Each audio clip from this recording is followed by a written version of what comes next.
Happy Halloween 2023, HUMO Army.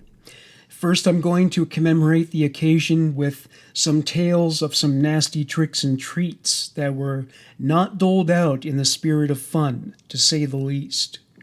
After that, I will delve into the life and crimes of Brazilian serial killer Tiago Henrique Gomes de Roca, who had some horrific surprises for the citizens of the city of Goiás.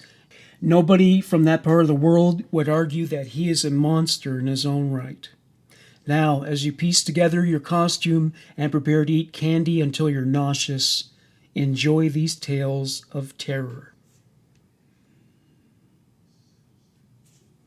Autumn in the northern hemisphere is so much more than the season of mist and mellow fruitfulness. As Robert Browning declared in his famous poem, it is also the time of the year when ordinary sounds such as squeaky doors and creaky floorboards mean so much more than your house needs some DIY. It's spooky season, and as the days draw closer to October 31st, there is a growing sense of nervous excitement that fills the air as parties are arranged, costumes are made, and decorations appear everywhere. Halloween, or Samhain, pronounced Samhain, has its origins in Europe, specifically the Celtic traditions, and its first recorded celebration dates back to 600 AD. It was the time of year when harvesting and preparing for winter began. It's also seen as the time of the year when the veil between the living and the dead is at its thinnest, and many believe that on that day they were most likely to contact their dearly departed. In modern times, it has become a celebration during which those of us who have a fascination with the dark and mysterious feel a little more at home. Sadly, there is a real dark side to Halloween. In these modern times, it manifests as mischief, mayhem, and often murder. These are not created by the spirits, ghouls, and lost souls from the spiritual world, but by the living who roam our blue planet. According to Scott Humphrey, a traveler's risk control handler, there are 17% more crimes on Halloween than any other day of the year. Most crimes revolve around trespassing, underage drinking, vandalism, and disorderly conduct. But according to statistics, violent crimes increase by as much as 50% on this day. In the episode's cases, we will tell you about violent crimes and murders that made, if not the headlines, at least gained a column or two somewhere in the middle of newspapers across the world. Join us today as we explore how humans try to surpass the devilish tricks of demons and ghoulish misadventures.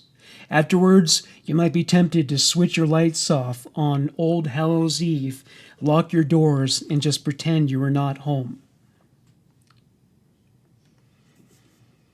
1957, a vintage murder. From the outside, Peter Fabiano seemed to have it all. He was a well-known hairdresser who appeared to have it all. He owned his own salon and was married to a stunning red-haired beauty named Betty. The couple were raising their 2 teenage children in the Sunshine State. Betty, who was 36 years old at the time of the crime, did, however, leave her husband of 35 for a short period of time. It's unclear why she felt she needed the break, but she briefly moved in with one of Peter's stylists, 40-year-old Joan Rebel. Peter and Betty did reconcile, but Betty was not completely honest with her husband about her stay at Joan's. While staying at her friend's home, the two had begun a brief affair. Betty had quickly regretted the affair and came to the realization that her family was what she really wanted. She gently let Joan know about her feelings and assumed that Joan understood and that the two could remain friends. Little did she know that Joan's feelings for her ran much deeper than a fling, and that Betty choosing her husband over her would have dire consequences. It was just after 11 p.m. on Halloween evening in 1957 when the doorbell rang at Peter and Betty's home in Sun Valley, California. Peter got out of bed and was very annoyed at the tardy trick-or-treater who waited until such a late hour to collect candy. He was surprised and a little horrified when he opened the front door to find a person of adult height in front of him. It wasn't the height that unnerved the hairdresser, but the garishly grotesque paint on the person's face, which also had a domino mask on. The trick-or-treater was dressed in men's clothing, blue jeans, a khaki jacket, red gloves, with one hand pointing a paper bag at Peter. When Peter asked the individual if he could help them, a gruff voice said no, which was followed by a big bang as one shot entered the young man's body, killing him instantly. Upon hearing the bang, Betty rushed to her husband's side and immediately notified the police and ambulance, but her efforts to save her husband, who was a World War II veteran, were in vain. Since the spouse is usually the first suspect in a murder investigation, Betty was interviewed extensively, but it soon became apparent that she knew nothing about the murder and was devastated at the loss of her husband. The murder was great fodder for the press, who named it the trick-or-treat murder, and as facts in the investigation were revealed, newspapers and gossip magazines had more than enough scandal to keep readers wanting more. After recovering from the shock, Betty was very candid with the police during the investigation. She even mentioned her brief separation and the affair with Joan, which piqued their attention immediately. Joan did have an alibi, but police had a strong suspicion that she was responsible in an offhand way. They did a bit more digging, and that is when the name of a third woman came up. Joan was still stewing after the breakup with Betty, but she did not want her hands dirty while executing her revenge, so she befriended, charmed, and manipulated someone else to do her dirty work. Goldine Pizer, aged 43, was a timid and shy woman who appeared to have low self-esteem and craved the attention of others. The red-haired and matronly-looking woman is described as bookish and worked as a medical secretary for Goldine's parents, who owned a furniture store. She graduated from the Los Angeles High School in 1934. A decade later, she would marry, but her marital status at the time of the crime was not certain. Joan and Goldine lived about a mile apart in the Hollywood Hills, and sensing she had had the perfect accomplice for her revenge, Joan began spinning her web of deceit. Joan's past is shrouded in mystery. It's speculated that she was born in Lithuania and immigrated to the USA, where she pursued photography and writing. She would eventually find employment in Peter's salon, and as they would say, the rest is history.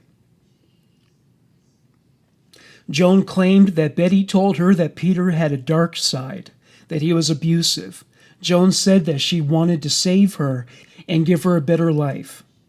During the 3 months Joan built her relationship with Goldine, she would tell her how evil Peter was. She indoctrinated her gullible friend, and within weeks she had procured herself a free hitman, eager to right a wrong to a woman she did not know. It's surprising, but the two ladies never seemed to have more than a friendship. Joan gave her money to buy a gun, and borrowed a getaway vehicle from another friend. On Halloween, Joan sent her friend with the gun in a paper bag to Betty and Peter's home. Her final instruction was that Goldine was to forget she ever met her. The murder took only one shot, and the following morning, Goldine realized she had no idea how to get rid of the weapon, which turned out to be a .38 Smith & Wesson. She eventually put it in a locker she rented. Detectives were hot on her trail, and within 2 weeks, she was brought in for questioning. Goldine had a heavy conscience and was eager to talk, and quickly. Both she as well as Joan were arrested for murder. The two killers would be tried together, and it was clear that Goldine still pined for her friend's affection, and that Joan did not share this feeling at all. The two in court were not only opposite in appearance, but acted completely different during the trial, where Goldine was often in tears and clearly remorseful of her actions. Joan was mostly stone-faced, varying it with a smile now and then. Both ladies served their sentences, which were 5 years to life, but where Goldine ended up living an uneventful life until her 80s, Joan simply disappeared. Betty sold the salon and would eventually die in 1999. 1974, the Pixie Stick Murder. This case must be one of the 3 most memorable Halloween murders ever in recorded history. The ripple effect of the tragedy I'm about to tell you still to this day makes parents across the world check their children's candy, despite the fact that the killer of Timothy O'Brien was not a stranger, but someone he was supposed to trust and take care of him and keep him safe. Since 1958, there has been over 200 confirmed cases of poisoned candy, but it's a very rare occurrence. The first reported case was that of a dentist who laced candy with laxatives, which he gave out to children on Halloween. In Psychology Today, Joni Johnson says that only 1 in 5 poisoners ever get caught, and that it's a myth that women are mostly poisoners compared to men.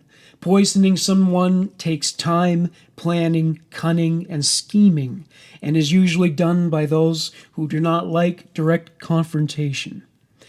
The personality of the poisoner is compared to that of a child, whose immature desire to have his or her needs met by controlling and manipulating situations at any cost. This was indeed the case with Ronald O'Brien. Ronald Clark O'Brien was born in Texas on the 19th of October, 1944, to parents William and Eloise. Ronald's mother died when he was only 11 years old, and he was raised by a single father.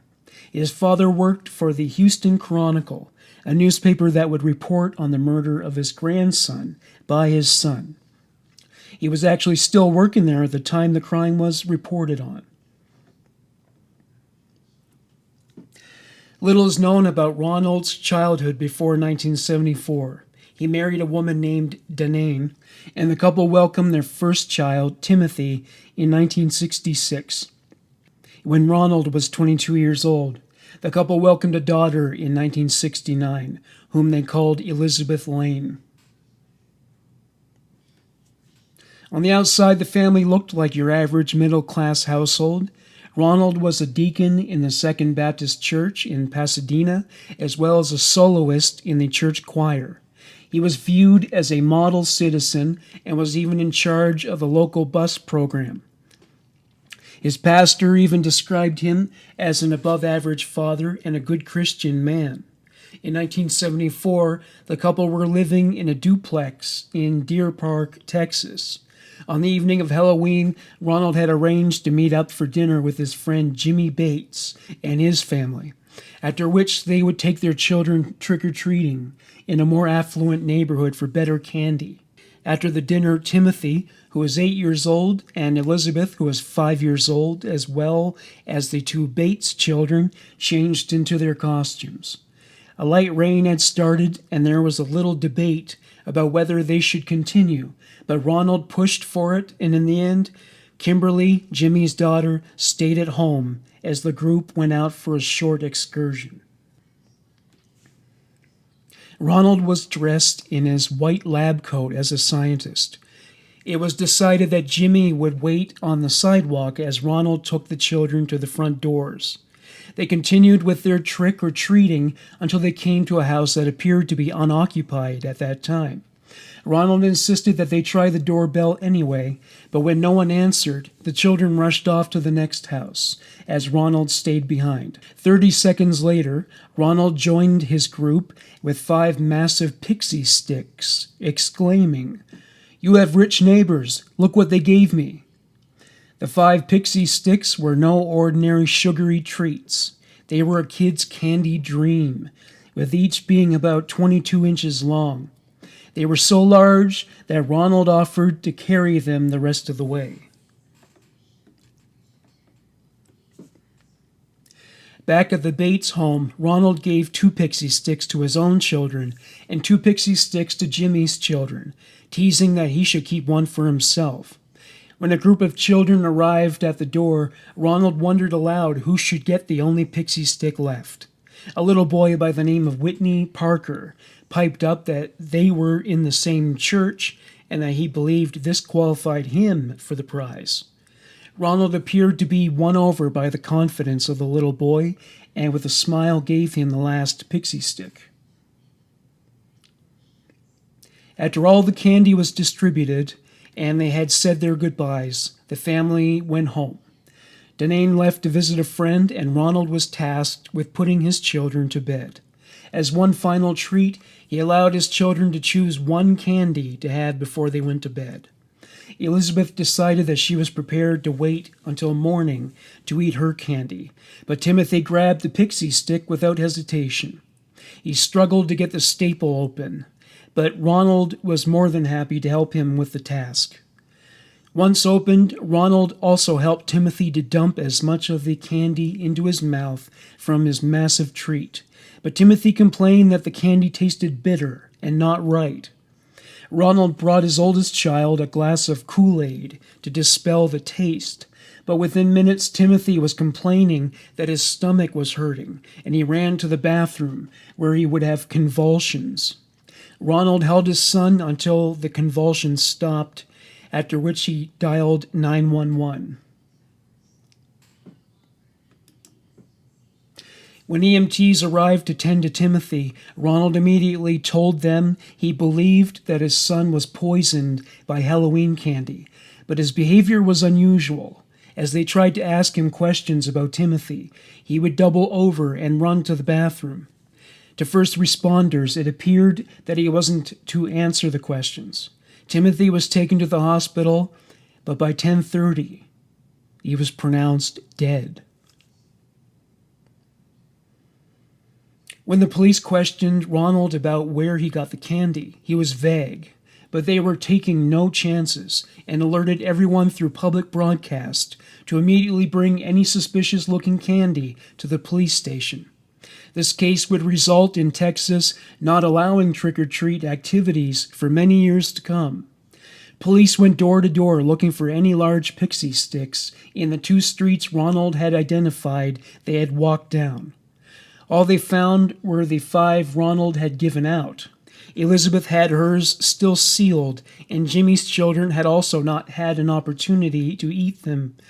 Little Whitney was found fast asleep in his bed, clutching his pixie stick. It appeared that he had given up after trying to undo this staple.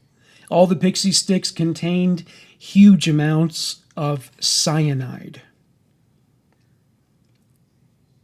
Back at the hospital, the investigation continued.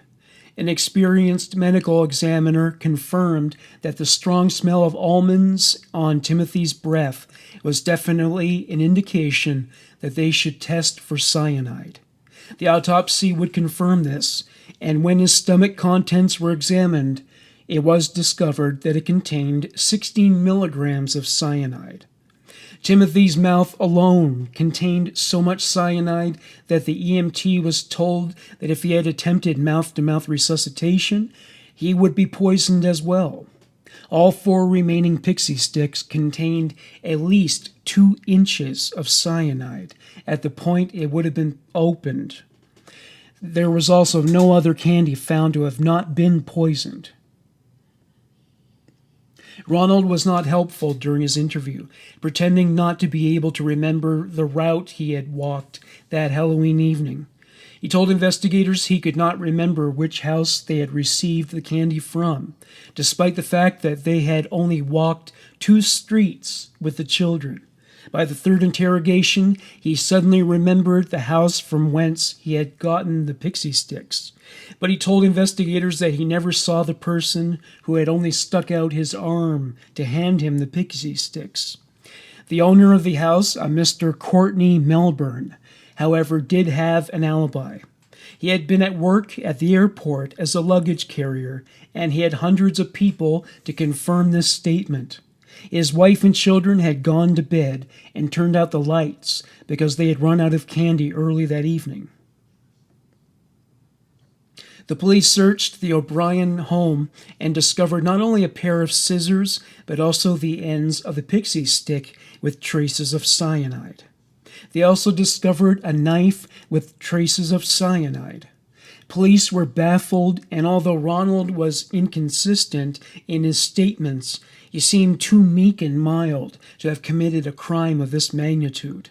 He also did not appear to be very emotional, but it eventually would be statements from other people that would shift the police's gaze on him as main suspect.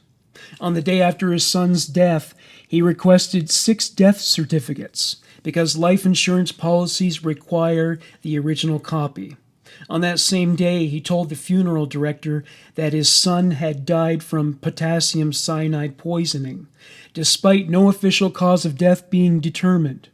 In public, he would appear to be in grief, but when no one was looking, he seemed not to be bothered at all by the death of his oldest boy. At the funeral, Ronald continued to not be able to read a room.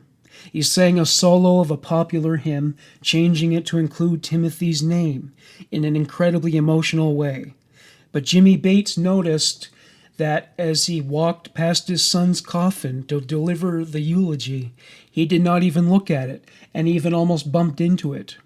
The first solid tip, however, came in when one of the insurance companies contacted the police to tell them how quickly after the death Ronald had contacted them, and that the policy was fairly new, only activated on the 3rd of October. Police also learned that the family's finances were in dire straits, and the reason they had sold their home was to cover the debt they were drowning in. There was more. They were 8 months behind in their car payments, and they were, even after selling their home, $100,000 in debt. He made no secret of this financial trouble and even tried to borrow money from work, but was denied because he had not been working there very long. His employment record was also troubling, with Ronald working at 22 different places in 10 years, and he had been fired from them all. Reasons for dismissals were cited as being fraud or negligence. To make things look even worse, it was discovered that in January of 1974, Ronald had taken out a $10,000 policy on each of his children. Ronald's wife was opposed to the policies, despite his new job giving him better rates and the installments, since they had already had a very tight budget and were not making ends meet. The insurance agent told police he had tried to convince Ronald to take out a policy that would pay out when the children respectively turned 25 years old, but Ronald was not interested. Ronald must have been really bad at luck and math, because due to the fact that Elizabeth did not die, Timothy's total policy payout would not cover their debt by far. He also asked that the documents be kept at the office and always had an excuse why his wife could not come in to sign them. Ronald did not have any coverage as far as the police could tell. The Pixie Sticks manufacturers told police that the Pixie Sticks were sealed by melting and not by a staple. A witness also told police that they had seen Ronald in the parking lot on Halloween carrying a stapler from work and a shopping bag. People also said he was fascinated by cyanide and would talk to anyone about the poison. Jimmy told police that recently Ronald had been talking about purchasing a new home and taking a vacation, despite always telling him about his dire financial status. Believing they had enough circumstantial evidence, police arrested Ronald on the 4th of November 1974, charging him with the murder of his son and the attempted murder of the other 4 children. The trial began the following year, on the 5th of May, and Ronald pleaded innocent on all charges. Testimony from many witnesses told the story of a man who was a compulsive liar with a fascination for cyanide. It emerged that Ronald had even tried to convince his employer to buy cyanide, but wisely the man refused. A store clerk identified Ronald as the man who tried to buy a small amount of cyanide, but he could not help him because they only sold it in 5-pound measurements. A week before the murder, Ronald had gone to his bank and told them that he would be able to pay the full amount he had due by January of 1975 because he was expecting a huge windfall. A coworker said that Ronald had told him that he was going to quit his job in the middle of November, and his wife testified how much care Ronald had shown in arranging the trick-or-treat expedition, despite the fact that he had never before shown any interest in it. She claimed that she had no idea that Ronald was planning to murder their children, and that she only was learning about all the evidence, including the additional policies he had bought. She did visit him in jail in the beginning, but as the pieces of the puzzle came together during the trial, she started to see through the tears and the pleas of his innocence. She had also realized that she probably was still alive because when Ronald wanted her to take out a life insurance policy, she had refused because of their finances. To this day, no one knows where Ronald was able to get the cyanide from. 10 men and 3 women would eventually find Ronald guilty on all charges, despite the lack of physical evidence. The jury had reached their decision in less than an hour on the 30th of June, 1975. Ronald received the death penalty, and the prison chaplain reported that Ronald was despised at the prison, and his fellow inmates called him the Candy Man. His wife divorced him and would remarry. Due to the intense publicity, both she and her daughter had to change their names. Ronald's execution would be stayed 3 times, of which one was scheduled on the 31st of October. On the 31st of March, 1994, despite appeals from his defense stating that lethal injection was a cruel method of execution, Jimmy Bates reminded people that the main focus should be on the little boy, Timothy, who had lost his life. The night before his execution, in his final statement, he denied being guilty, as he had done from the beginning. At 12:48, Ronald was injected with a lethal toxic dose, fitting for a man who committed murder with poison. Outside the prison, over 300 people had gathered. 2004, the Napa Valley murders. In the crown of California, the Napa Valley has to be one of the most beautiful and valuable gems, with its stunning scenery, temperate weather, and vineyards that produce some of the world's finest wines.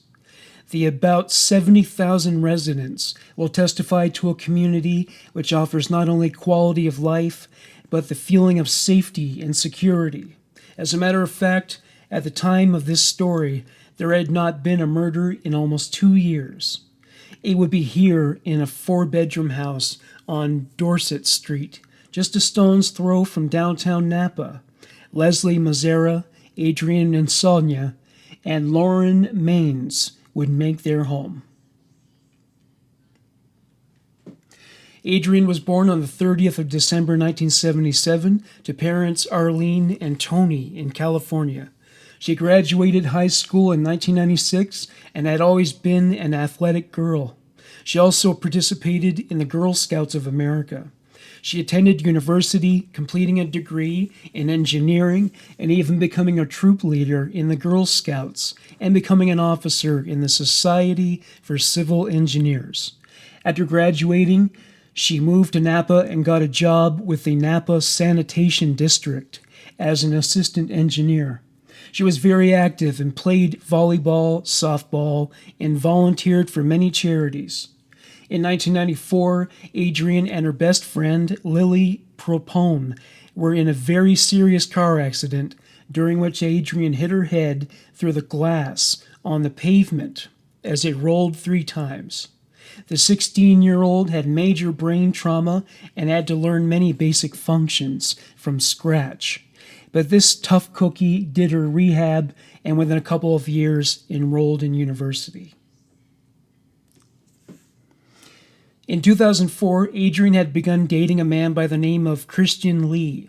It was a very on-again, off-again affair, and it seemed that Adrian was more serious about Christian than he was about her. The couple even had an argument on Halloween night, when Adrian taunted Christian with the attention she had been receiving from another love interest. The argument took place at Christian's home, and he got very angry, either because he thought someone was trying to steal his girl or because he saw the taunting as a way for her to force him to commit. Either way, Adrian went home to spend the rest of the evening handing out candy with her roommates. Leslie was born on the 1st of August, 1978, in Florida, and she was the child of a single mother named Kathy. Like Adrian, she was accomplished and not only did lacrosse, but also did karate. When she was younger, she had aspirations of becoming a ballerina, but would end up studying philosophy at the University of Georgia. Leslie was gorgeous and not only won Miss Williamston in 2002, and went on to compete in the Miss South Carolina competition that same year. She told her mother that she wanted to be a nurse, a mother, a teacher, and Miss America before she was 21 years old. She eventually would move from South Carolina to Napa after a very intense breakup with her boyfriend at the time. Napa Valley seemed like the ideal place to start over and mend a broken heart. She quickly started working for the Coppola Winery, owned by famous director of films Francis Ford Coppola, who masterminded the movie The Godfather. She worked as a sales coordinator and greeter. Leslie also had some male drama in her life that Old Hallows Eve. She had been casually dating 2 men, but just the week before Halloween, one of the love interests came over and saw flowers the other had sent Leslie. This made him very upset, and the two had an argument. On Halloween, Leslie had also contacted an old friend in South Carolina. She was very upset because her old boyfriend's father kept calling her and had done so several times that very evening. She felt he was almost harassing her and making her feel very uncomfortable. As the roommates went to their bedrooms and locked up, Lauren listened to the house noises as she fell asleep, but at 2 a.m. she was awoken by broken glass and her dog growling. As she was trying to wake up, she suddenly heard a scream from upstairs. The security light out in the garage had also gone on, indicating that someone was out there. In her mind, she could not bring herself to think the worst. It could be one of Adrian's boyfriends visiting late at night, and it could have been the cat knocking over a glass or ornament. But the blood-curdling scream dispelled any fluffing of the facts that the sounds in her house meant something was terribly wrong. She creeped to the door and peeked her head out, only to see a dark figure descending from the staircase and heading her way. Terrified, she escaped out the back door and hid in the garden until she was certain the menacing figure was gone. Lauren ran up the stairs and first went into Leslie's room, which was first on the landing. To her absolute horror, she discovered Leslie covered in blood from head to toe and clearly not breathing.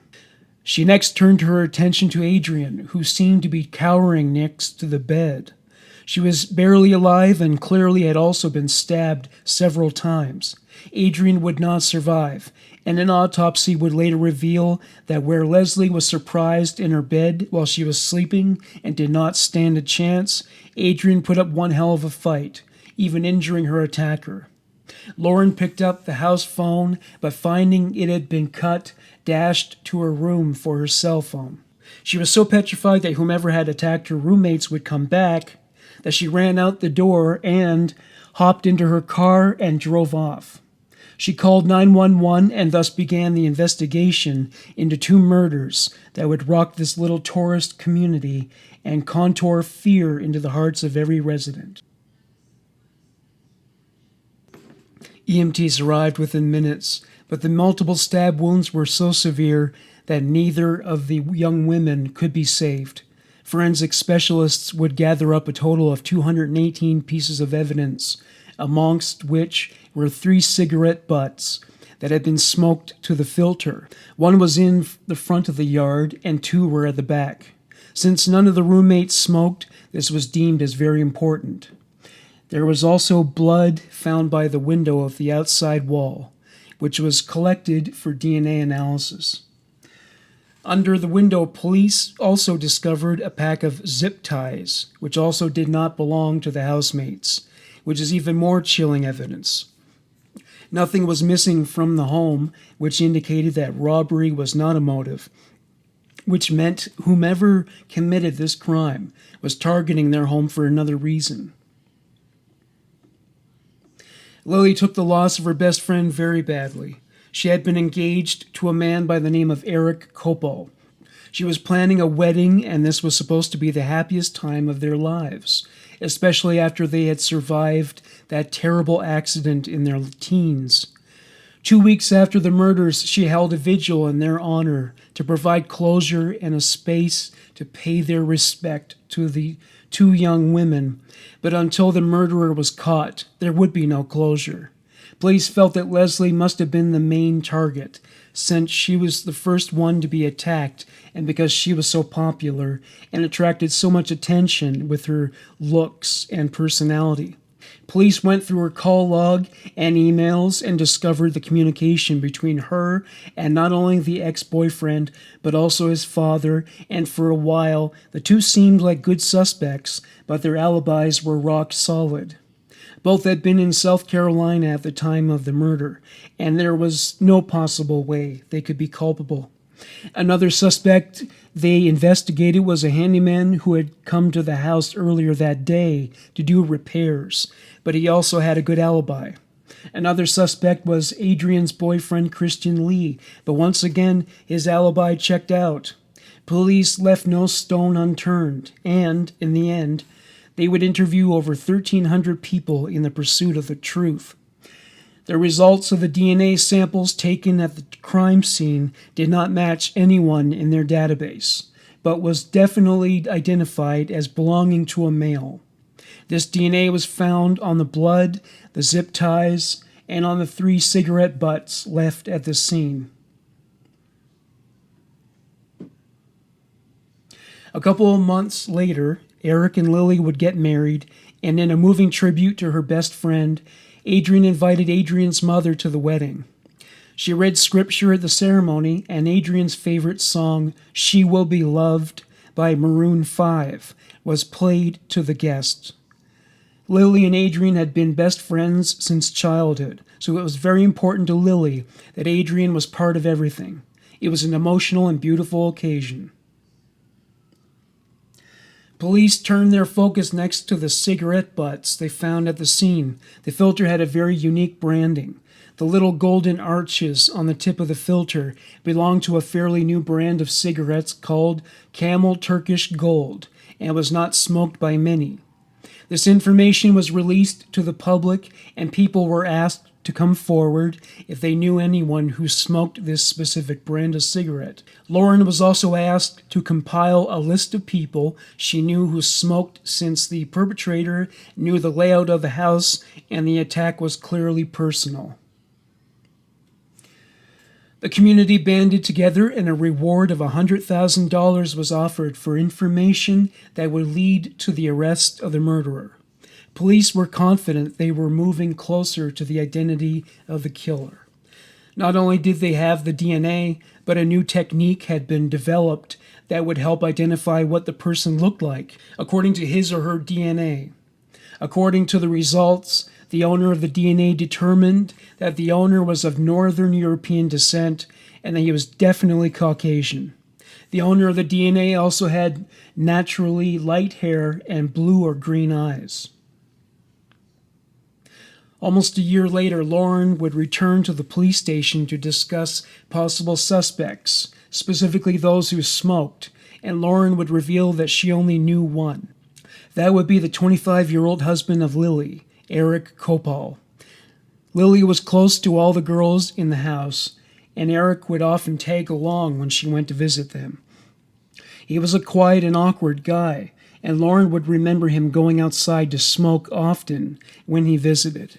Investigators did interview him, but did not have his DNA.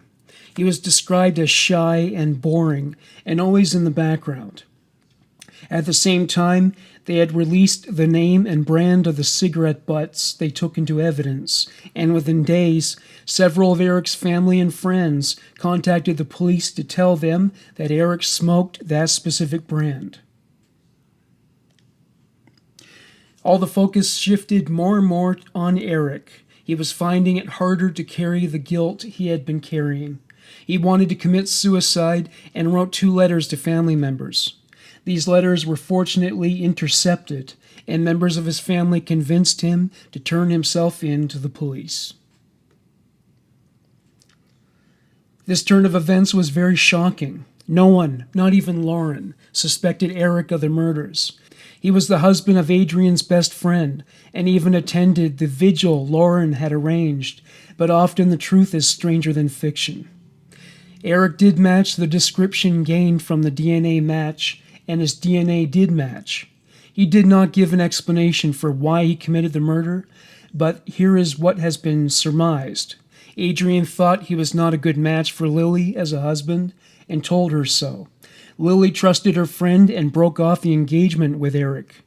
The wedding was supposed to take place on the 1st of November 2004, the day after the murders.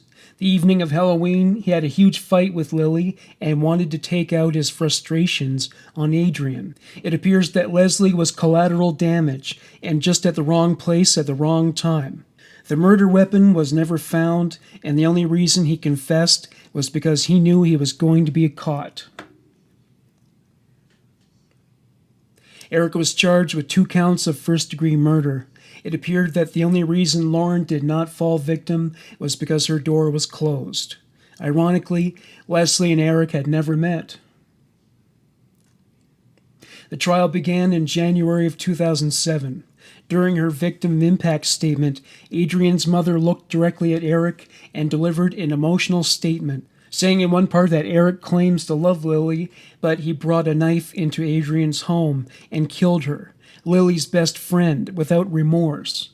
When she emphasized the numerous stab wounds, she loudly said the words again and again while banging on the podium as she delivered her message to her daughter's killer. Lily would say that she never knew Eric as the killer and that she still loved him. She would, however, go on to divorce him shortly after the trial. Eric cried during the trial, claiming he used alcohol to contain a rage inside of him. He tried to apologize to the victims' families through a torrent of tears. Leslie's mother also made a statement and said that because of that night, her family experienced hopelessness, terror, desperation, and violence, and now that is when he and his father would experience. With that, Eric was sentenced to life without the possibility of parole. Part 2. Tiago Henrique Gomez de Roca was born on February 4th, 1988, in Goiânia, Brazil. He was raised by his grandparents in the suburb of Veracruz. He never met his father. His mother, Sonia, lived in a house with his stepfather during his formative years. His mother gave birth to him when she was 17 years old and was unable to nurture him beyond infancy due to her busy schedule working as a cleaner to combat her financial struggles. As she remarked years later, "I was always absent. Basically, it was my mother who took care of him all alone. I needed to work, and I was so young, never at home. He had a problematic childhood, and we were living in a harsh situation. Sometimes I think about that. Maybe I should have stayed with him longer." Tiago was remembered as a quiet boy who did not relate to other children. He was not inclined to socialize with them. Other than his asocial tendencies, he didn't exhibit any kind of abnormal behavior. Shy children are hardly unheard of, so it wasn't something that concerned his caregivers. He appeared content with his own company. Sonia remembers his childhood disposition differently, saying she found it weird. She was not used to children his age who didn't crave social interaction. She said, "I definitely thought he was a different kind of child. I always thought I'd take him to get a medical assessment, but I never did anything about it, maybe because of the financial situation." Years later, Tiago reported that he was bullied by other children and abused by relatives during his childhood. According to him, at age 11, at which point he was still living with his grandparents, he was sexually abused throughout 1 month. These claims have never been verified. In his teenage years, he moved in with his mother. 2007. Tiago took a course to become an armed guard. Part of his training was to learn how to handle and shoot a .38 revolver. By guard, I don't mean security guard. He wasn't going to be protecting the food court at night. The armed guards were more along the lines of America's National Guard. The training was highly demanding. He was pushed to his limits physically, mentally, and psychologically. He graduated from basic training. Tiago began to drink heavily around that time. He was underage, but always found a way to get his hands on alcohol. He claimed years later that drinking was a way to water down an incandescent ember of wrath that flared up and threatened to burn away all his compassion and remorse until he became an inferno of rage, ready to incinerate anyone who crossed his path. Jeffrey Dahmer tried coping with his disturbing fantasies as a young man with drinking, even to the point of bringing hard liquor to school and getting drunk in class. Needless to say, it didn't work for him either. Tiago's drinking escalated as his ability to repress his violent and homicidal tendencies began to slip through his fingers. Some people were born to kill and are inclined to feel as if, by doing so, they would simply be manifesting their destiny. It didn't feel unnatural to him. At the age of 22, he was still drinking heavily, but instead of distracting him, it focused him on his desire to kill and diluted his ability to heed the implications of doing so. His ability to keep the beast within him in his grasp was loosening, and soon the old Tiago would be eaten up by the beast as an appetizer, while it salivated with its sights set on random Brazilians as portions of a 39-course meal. Tiago's murders were organized meticulously. He dressed all in black, wore a black motorcycle helmet, and rode a black motorcycle. He would ride the streets as a predator on wheels, looking for someone who might trigger his contempt sufficiently to sign their death warrant in their own blood simply by going about their business. Occasionally, he placed a red cover over the engine so that witness descriptions of the motorcycle would not be uniform. He would also use stolen license plates, further rendering the descriptions of witnesses as useless. This had nothing to do with poor impulse control. He was a heartless, cold-blooded murderer, running on an engine of malice and strategic planning. Part of his method of mayhem involved strategic shooting. When it came to the women he targeted, he shot the head and chest. Due to his armed guard training, he never missed a shot. Most serial killers only murder victims of one gender or the other. Tiago de Roca killed both men and women. Gender was not the issue for him, however. He would also shoot homeless people. He didn't just shoot people either. In some cases, he preferred to use a knife. This was especially true when it came to prostitutes and men. Homosexuals were another target. He would lure them to a private location under the pretense of engaging in a sexual encounter and strangle them to death.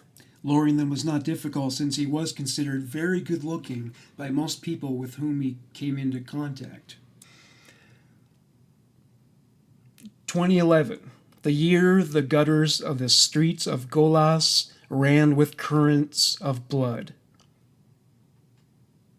According to records kept of the murders at the time, Tiego's first victim was most likely 16-year-old Diego Martins Mendez, who was killed in November. His second victim was Alejandro Santos Miranda, who was stabbed to death on November 20th. Following his first dip in the pool of blood, Diego began drinking more heavily than ever. He was horrified by what he had done and hoped that drinking would help him cope with his shame. He got the results he wanted, though he only kept the beast at bay for another year. Late 2012, early 2013, Diego de Roca was back on the hunt. This time he had it in for homeless people. This killing spree began in autumn of 2012. It is believed that he killed 2 homeless men, though this has not been confirmed. He killed João Carlos de Oliveira. This was an especially vicious attack. He beat Oliveira to death with a rock on September 28th. The next man to fall prey to the beast was 56-year-old Valdivino Luis Ribeiro on October 11th. He was asleep on a sidewalk when de Roca pulled up and shot him in the head with his .38. The bullet must have passed straight through him, for it was never recovered during the autopsy. On November 5th, Paulo Sergio Xavier de Bastos was shot in the left parietal region.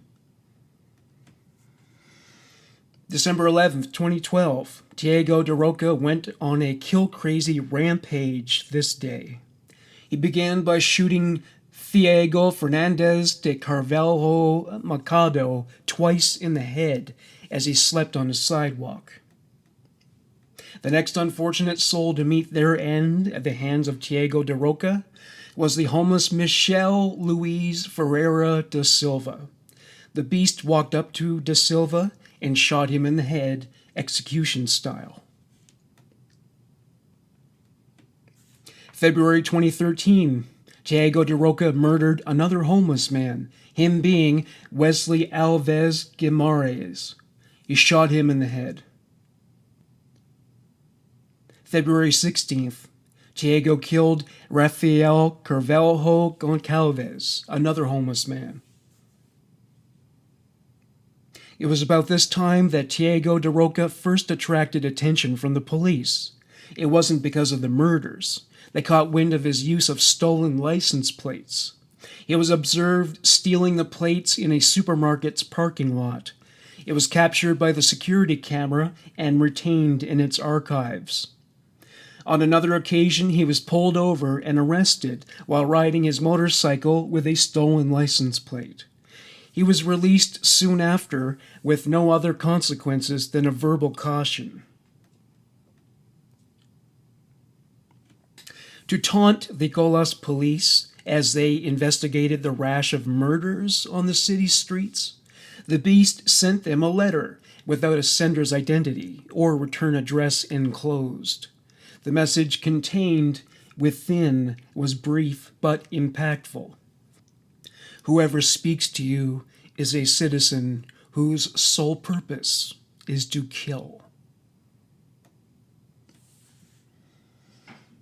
June 2013, Diego and his mother moved to a small cottage nestled behind the larger house of 30-year-old security technician Carmen Reyes and her 46-year-old husband.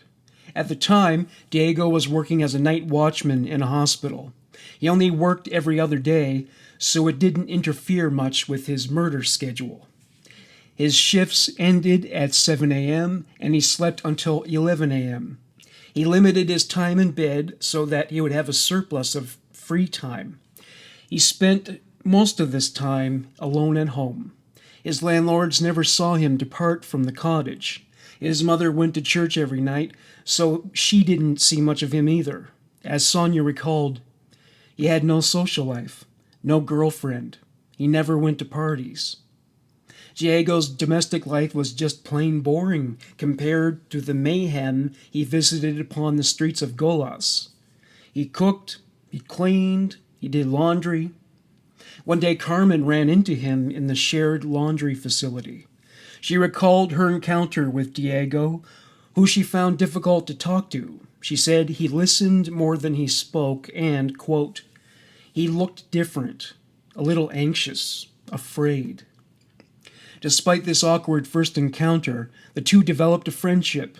As Diego became more relaxed in her presence, he revealed a side of him that was caring and attentive. He was mysterious, like he was hiding a dark secret, and this fascinated Carmen. She also appreciated that he was so helpful. He thought nothing of giving her a ride on his motorcycle when she needed a lift.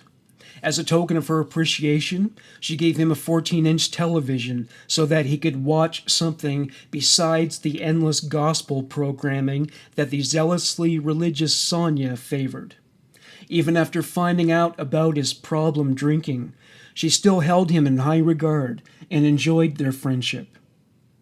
Diego shifted gears in this relationship one day when they were alone in the laundry room. He grabbed her and kissed her.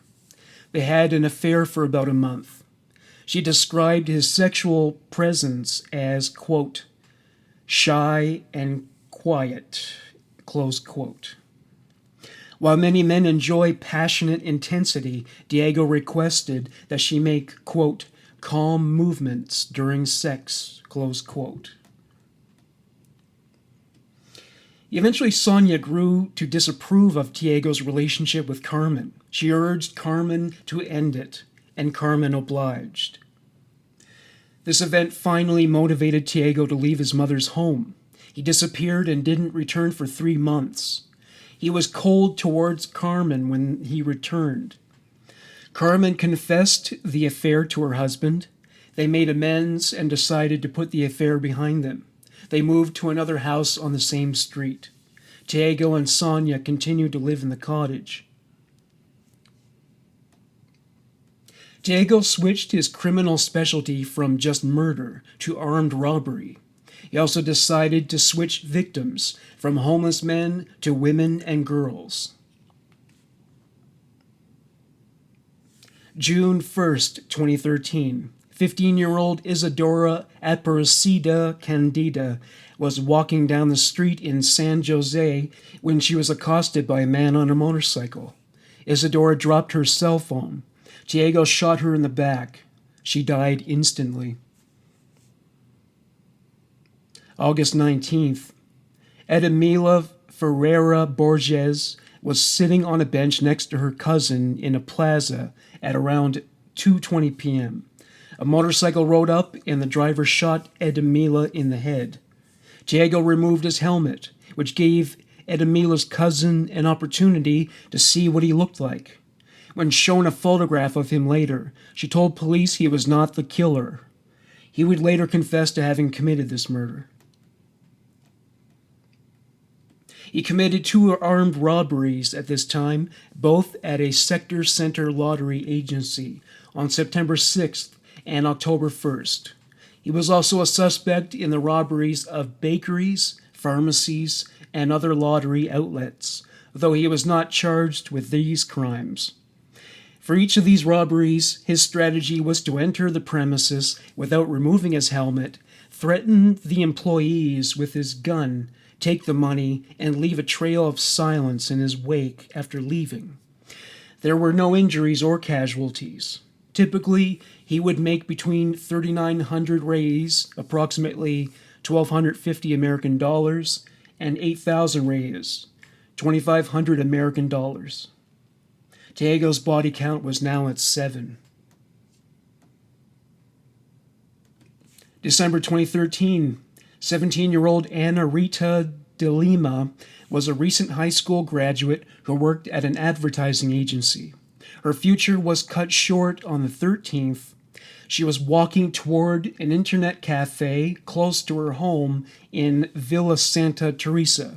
According to witnesses, a tall man riding a black motorcycle rode up to her and shouted, "Rubo," Portuguese for robbery. Before she could give him any money, he shot her. She was dead before she hit the sidewalk.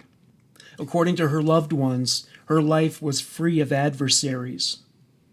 That wasn't entirely true. Tiago Henrique Gomez de Roca had privately declared war on every female in the city. Innocence was no guarantee of safety at that point.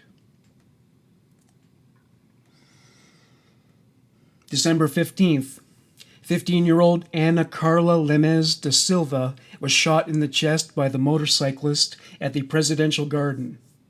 She was an exceptional student with ambitions to become a judge. Her mother was so distraught by her death, she was unable to perform at work and resigned. January 18th, 2014.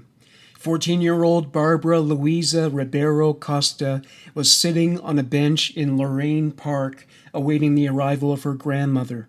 She was shot by the motorcyclist before the two were reunited. January 19th. 23-year-old homemaker Beatriz Christma Oliveira Moura was killed in Sector New Switzerland. She was shot shortly after leaving her home to buy bread. It has never been confirmed that Tiago de Roca committed this murder, but the paradigm of execution was consistent. This murder also marked the beginning of the media coverage that arose as the bodies continued to pile up. January 28th. Tiago shot 16-year-old Arleta Carvalho dos Santos in the chest as she was heading home from a friend's house. February 3rd. 28-year-old Lilian Sissi Mosca was about to pick up her children from school when she was shot dead. February 27th. Denilson Ferreira de Freitas was de Roca's one and only contract killing. A month before, Denilson and his wife, Walderine, got a divorce. Though they were still on speaking terms, Denilson was bored with her and already began a new relationship with a younger woman. Walderine was vexed by this and became vindictive. Eager for revenge, she took de Roca up on his offer to kill Denilson. She paid him 1,000 reis, approximately $320 American. A standard fee for a contract killing in America at that time was about $12,000.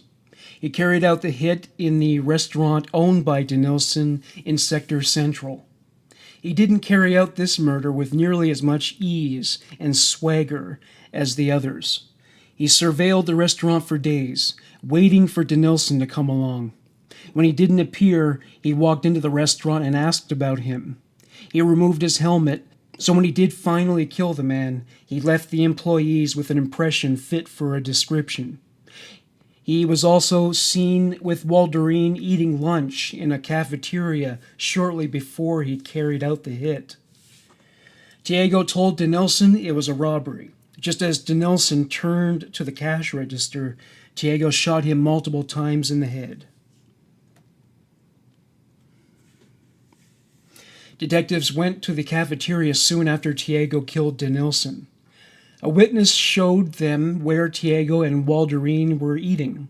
They collected fingerprints and DNA samples, though Tiago's prints and DNA were not on file, so this did not produce immediate leads.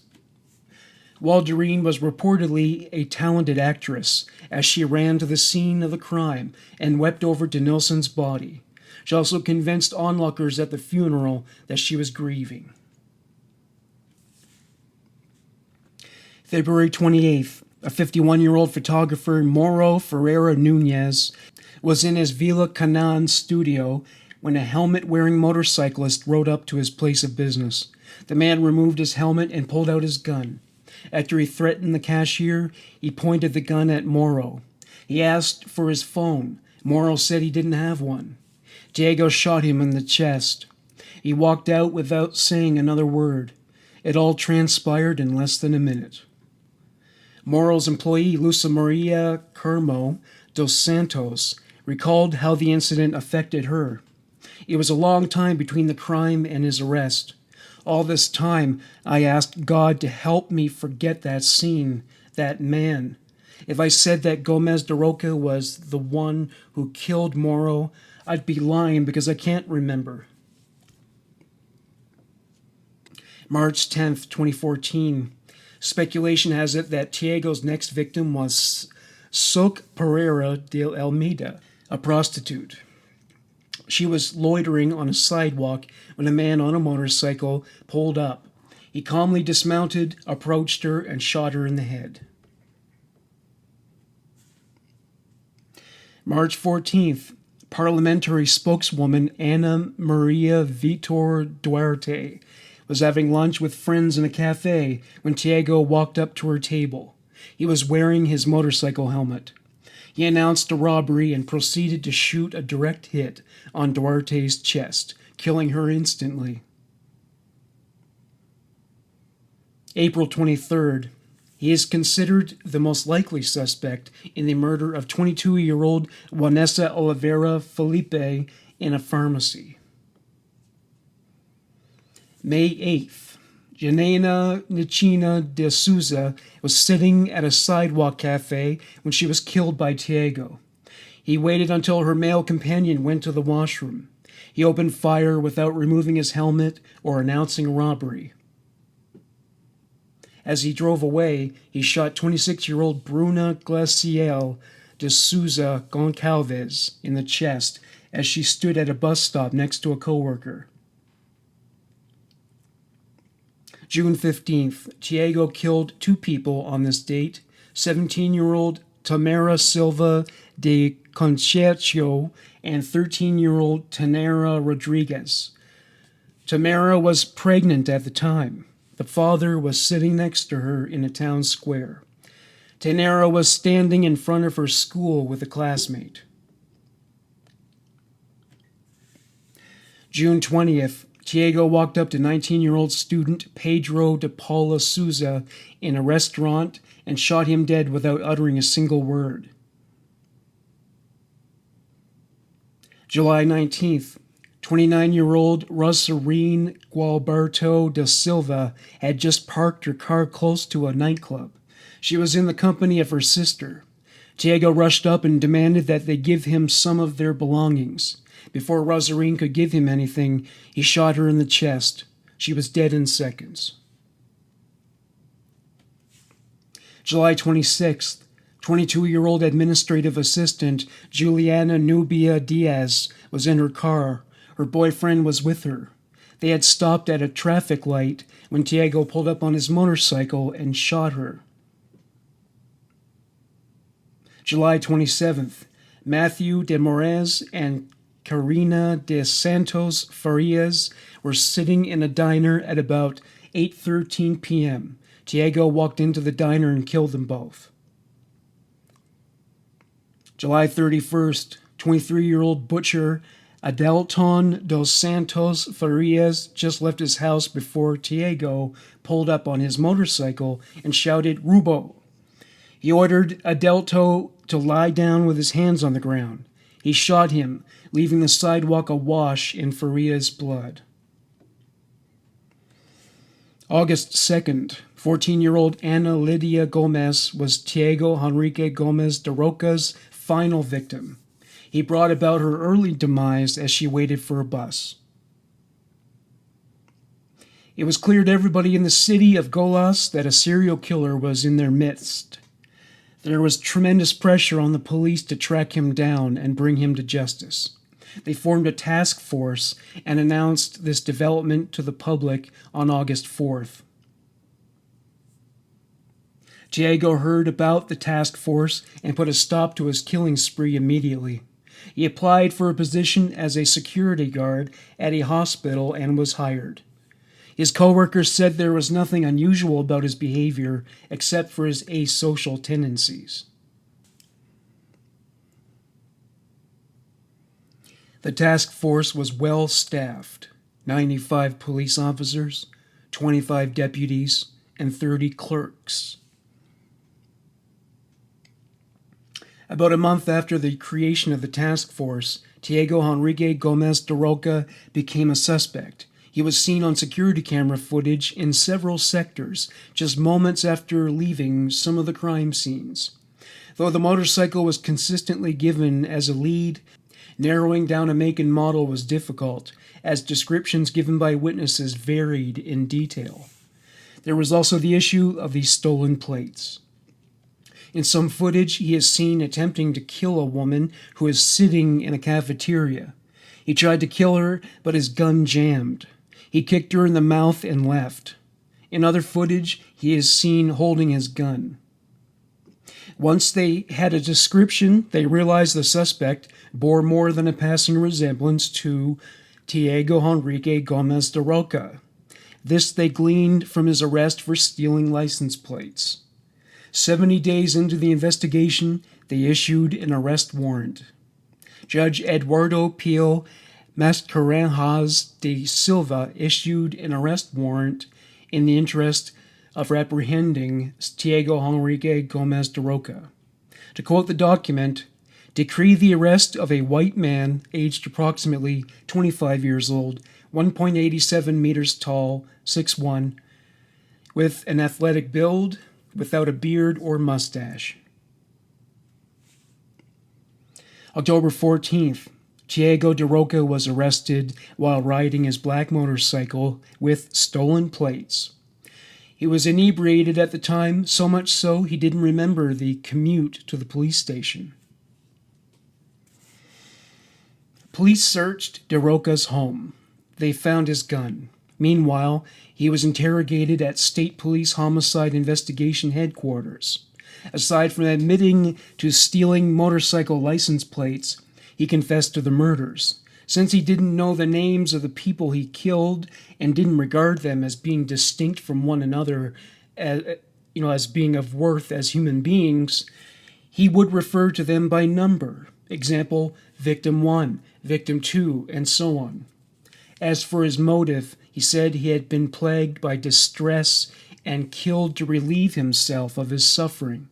To quote the detectives, he killed because, quote, he was seized by a tremendous anger, that this emotion made him believe he needed to kill, and that after the killings he felt remorse and the anger went away.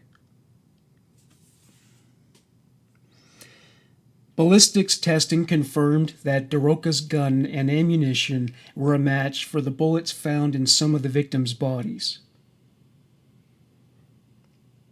October 16th, Diego Enrique Gomez de Roca tried to kill himself by slashing his wrists with a shard of glass from a broken lamp. Soon after shedding his own blood, he posed for a photograph, still bleeding. He was ostentatious in his display of the wound. Speculation had it that this was done as an effort to prove to others that he was remorseful and depressed.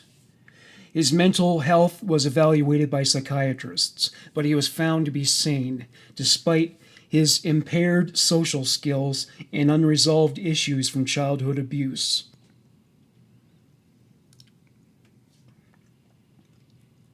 After being transferred to prison, de Roca retracted 5 of his murder confessions. He refused to speak about 4 others. He confessed to 2 murders of women that were included in the investigations. The women were 16-year-old Anjos Carvalhos and 18-year-old Edmila Ferreira Borges.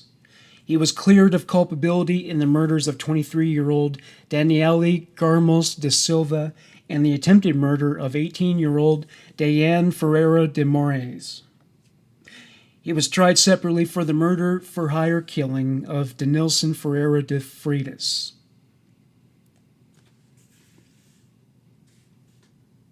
Diego de Roca was charged for the robberies and given additional jail time. The judge designated him a threat to society who would pose a threat to the general population if released. The guards that oversaw Tiego's incarceration described him as weird and creepy. Tiago enjoyed reliving the stories of each murder and did so with a smile on his face. On one occasion, he asked if he could be tried and convicted for killing other inmates. Nothing could cure him of the urge to kill. Said one judge about Tiego's impact as a criminal, "In the state of Goiás, to my knowledge, there has never been another person who committed as many murders as Gomes de Roca." Nusa Ramos worked at a bar next to the hospital where Tiago worked. He recalled de Roca saying one day, "I'm going out there to find a victim, and you will know about it." Tiago spent most of the trial with his head down and his right leg shaking uncontrollably. When he did speak, he said that he had no personal animus against any of the victims. He said that he had nothing to say in his defense, though he did say something about some kind of demonic, paranormal presence that compelled him to carry out the murders. To quote De Roca, "A voice told me to do this. I tried not to listen, but it was stronger than me, and it won." He said that when it came to remembering the murders, all he could recall were sounds of gunshots. When the judge questioned him directly, he often refused to answer. Amid the trial for the murder of Ana Rita, her mother said, "I wonder what goes through his head to see someone in the street and kill like you kill an animal, a cockroach." Tiago wrote a letter to the judge in which he claimed to be remorseful about the murders and vowed to be a better citizen. As for what he recalled about his state of mind during the murders, he said, "Sometimes I went out in the streets drunk and with a great exaltation of mind. After I saw the victim, I was blind and only regained consciousness after I was fleeing." Tiago wrote the following letter and submitted it on February 12, 2016, to the court. It was directed to the jury. The full text of the letter. "Gentlemen of the jury, I, Gomes de Roca, greet all who are here on this important day and thank every one of you for your attention. I apologize for not speaking to you in court, but I express myself better through writing.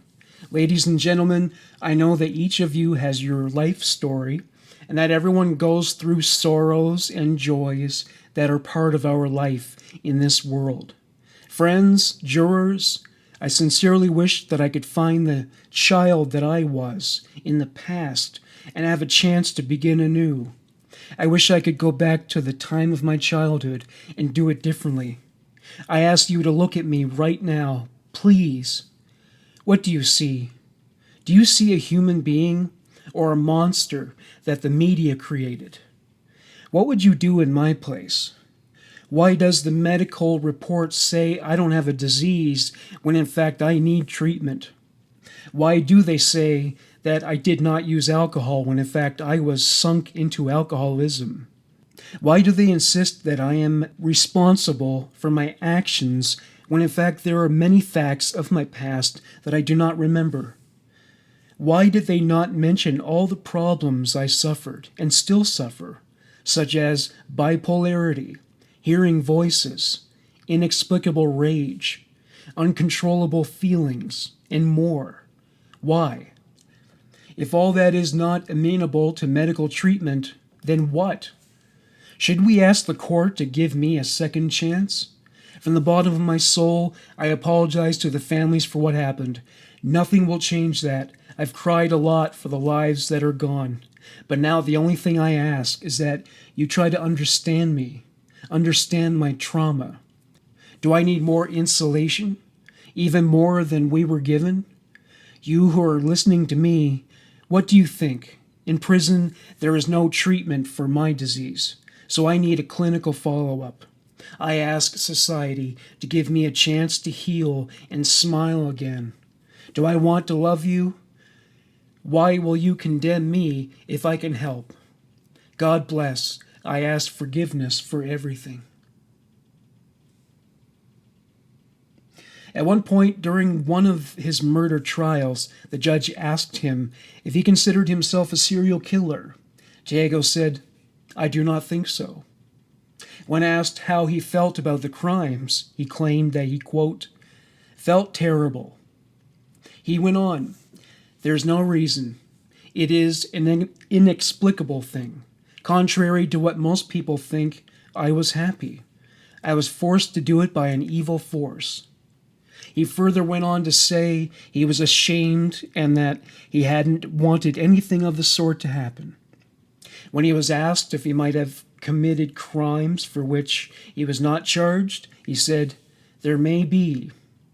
Prosecutor Ciro Terra said of the possibility that Daroca was driven by demonic forces or mental illness to kill, "He is fully responsible and has perfect control of his will. He killed because he wanted to kill." Diego's lawyer didn't have much to work with. All he could do was ask for a lighter than proposed sentence. After only 20 minutes of deliberation, the jury returned with a guilty verdict. Diego Henrique Gomez de Roca was sentenced to 20 years, and that was just the first trial. Aaron Wildes Lima, a mother of one of the victims, said, "I feel wonderful, and I hope he rots in jail. He not only killed my daughter, but also other girls and beggars. He has to die in jail. Thank God for the verdict of 20 years in prison. Justice has been done. I'm thankful because we were afraid that he would be let loose and go around killing more people." There were 34 more murder trials awaiting. June 2017. As of that time, Diego Enrique Gomez de Roca was serving the initial stretch of a 661-year sentence for 2 armed robberies and almost 30 murders. He is incarcerated at the maximum security prison in Aparecida de Goiânia. There were more trials to come. A lot of hay has been made about Diego Henrique Gomez de Roca's good looks. Many people who knew him described him as good-looking and beautiful. They often emphasized this over aspects of his personality. An article published about him by the Mirror was entitled, "Handsome Brazilian Serial Killer Says Murder Spree Helped Get Great Anger Out of His System." Discovery posted an article on their crime feed called 6 Things to Know About Handsome Serial Killer Diego Henrique Gomez de Roca. Then there was Taco's 15 Hottest Serial Killers in History. Some people have expressed sentiments to the effect that it's a shame someone so handsome would commit such horrific crimes. It's a good thing he didn't look like John Wayne Gacy, then they would have really hated him. Beauty bias wins again. Thank you for listening to Human Monsters. Bye for now.